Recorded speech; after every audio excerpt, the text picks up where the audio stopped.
Welcome to యూఐటీవీ. అస్సాంలో త్వరలోనే assembly ఎన్నికలు జరగబోతున్నాయి.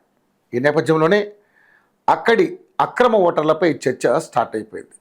ఇప్పటికే ఈసీ అధికారులు బీహార్లోని అక్రమ వలసదారుల ఓట్లను తీసేశారు. దీంతో మిగతా రాష్ట్రాల్లో ఇదే విధంగా చేయబోతుందని అర్థమవుతుంది. ఈ క్రమంలోనే అస్సాం సీఎం హిమంత్ బిశ్వా తీసుకున్న నిర్ణయంతో అక్రమ వలసదారులు పరుగులు పెడుతున్నారు. ఇంతకీ ఆయన ఏం చేశారు అంటే, అస్సాం రాష్ట్రంలోని ముస్లింల జనాభా 1% అయితే అక్రమంగా బంగ్లాదేశ్ ఇతర దేశాల నుంచి రాష్ట్రంలోకి వచ్చి ఆధార్ కార్డు, ఓటర్ ఐడి కార్డుల ద్వారా ప్రభుత్వ భూములను కబ్జా చేస్తూ అక్కడే ఉంటున్నారు. వీరి జనాభా క్రమక్రమంగా పెరుగుతోంది. అది ఇలాగే కొనసాగితే పెను ప్రమాదాన్ని ఎదుర్కోవాల్సి వస్తుందని చెప్పడమే కాదు, వారిని ఎలా ఏరి పారేయాలనే దానిపై కూడా మోడీ ప్రభుత్వం ఉక్కుపాదం మోపింది. ఈసీ కూడా రంగంలోకి దిగింది.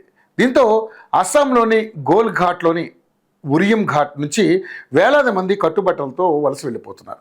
వీళ్ళంతా కూడా ఇన్ని రోజులు అక్రమంగా అస్సాంలో ఉన్న బంగ్లాదేశీయులు అయితే వీళ్ళంతా కూడా అక్కడి అటవీ పట్టభూములను చట్టవిరుద్ధంగా ఆక్రమించుకున్నారు.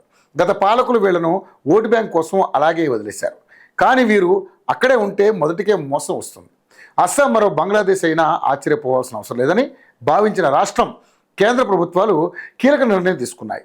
నిధులు కానీ భూమి కానీ ఇక్కడి వారికి మాత్రమే చెందాలని చెప్పి సీఎం హేమంత్ బిశ్వా ఫేక్ ఓటర్లు, ఆధార్ కార్డులతో అస్సాంలో ఉన్న ప్రజలు జైలుపాలు కాక తప్పదని హెచ్చరించారు. దీంతో ట్రక్కుల్లో సామాన్లతో సహా వేలాది మంది అస్సాం నుంచి రాత్రికి రాత్రే వలస వెళ్ళిపోతున్నారు. అయితే వీళ్ళంతా కూడా బంగ్లాదేశ్ వెళుతున్నారా అంటే లేదని చెప్పాలి.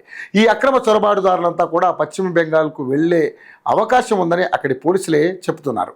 అంటే వీళ్ల మనుగడ అస్సాంలో సాధ్యం కాదు అని చాలా క్లియర్ కట్గా అర్థమైంది.